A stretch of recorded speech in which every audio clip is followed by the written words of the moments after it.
So we talked about Twitter being maybe a little bit different from Facebook or LinkedIn. Is it? It really is. Twitter is what I call global text messaging. So Twitter is the ability to communicate with over 100 million people worldwide. Now sometimes people think, oh, Twitter, that's just 13-year-olds talking about what they had for lunch. And they're absolutely 1,000,000% correct. But let's agree so is a telephone.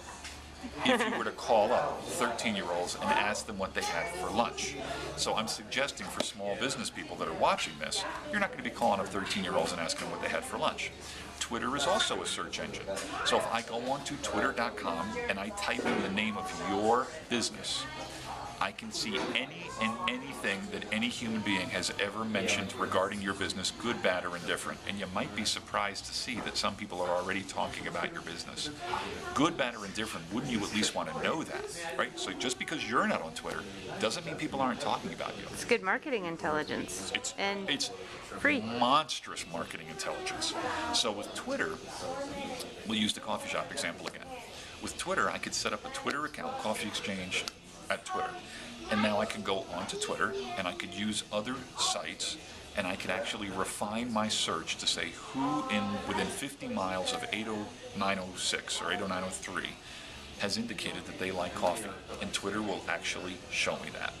And then I can connect with those individuals and start to build relationships with those people and at the very least let them know that I have a business that could meet their needs.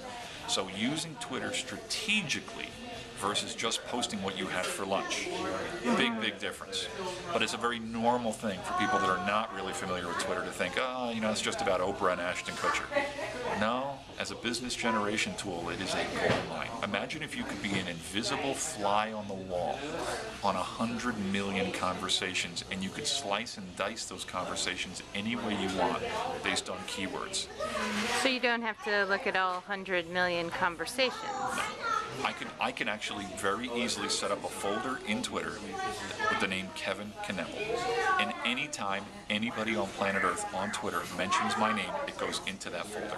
So now whenever I turn on Twitter, I can see anytime somebody's talking to me, and good, bad, or indifferent, every one of those times that shows up is an opportunity for me to build and enhance a relationship. If it's not good, I can do damage control. If it's good, I can build on that relationship. Maybe it's a referral partner, maybe it's a networking person. So, but wouldn't it be nice to keep your finger on the pulse of what's going on in your business and maybe set up some folders with your competition?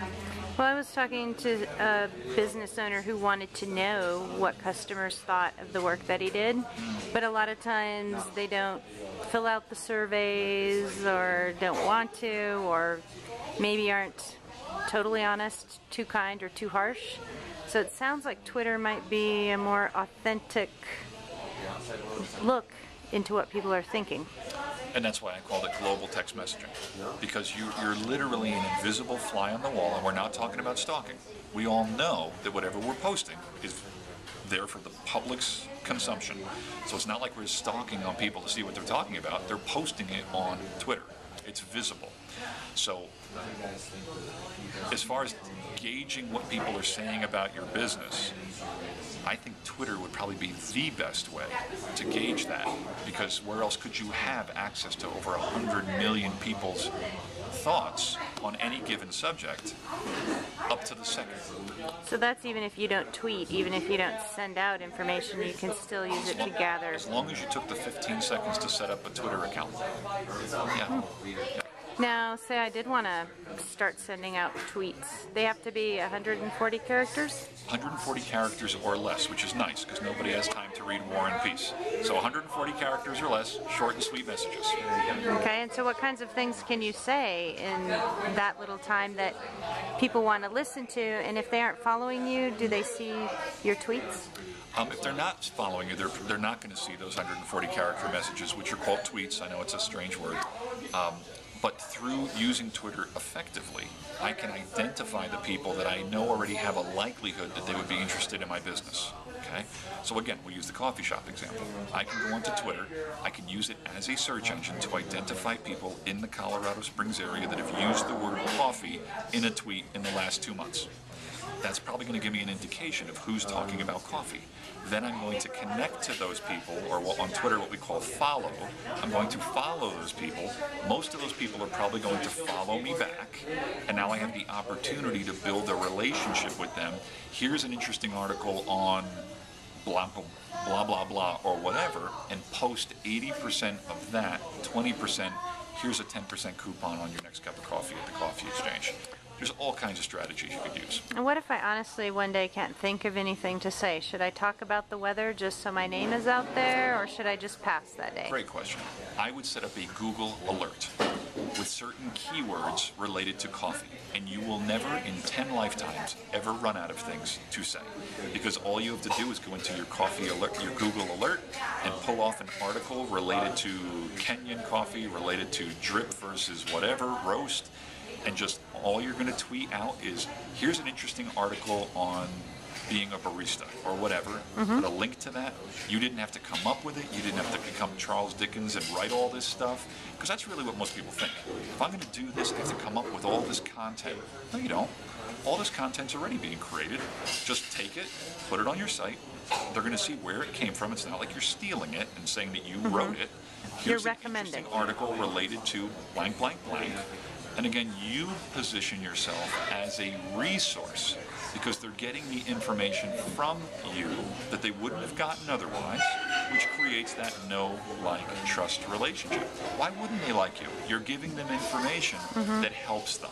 So just make sure it's information you would want to get if you were them when you send it. Think about what your customers want and over-deliver. Now, when I'm thinking about URLs, sometimes the URL could be longer than the 140 characters. So then how do you put that in your tweet? Great question. There's ways to do that too. There's other services beyond Twitter that actually make Twitter more usable. One of them is called TweetDeck. One of them is called Hootsuite. There's all kinds of different sites that will actually shorten those URLs quite a bit, so that it reduces the amount of the 140 characters that you would have to use. So you can tell them, great article on Kenyan baristas, and put the URL and just send it out. Correct. And it'll shorten that down. And how long would that take me to do? Just one tweet? Copy and paste. However long it takes you to copy and paste. A minute. If you're a slow copy and paster. Okay, so this is all getting out and meeting other people. I have a blog, and it makes me so sad when I go and I see zero comments. So I'm going to pause here, and when we come back, I'm going to ask you how to get more comments on my blog. Okay.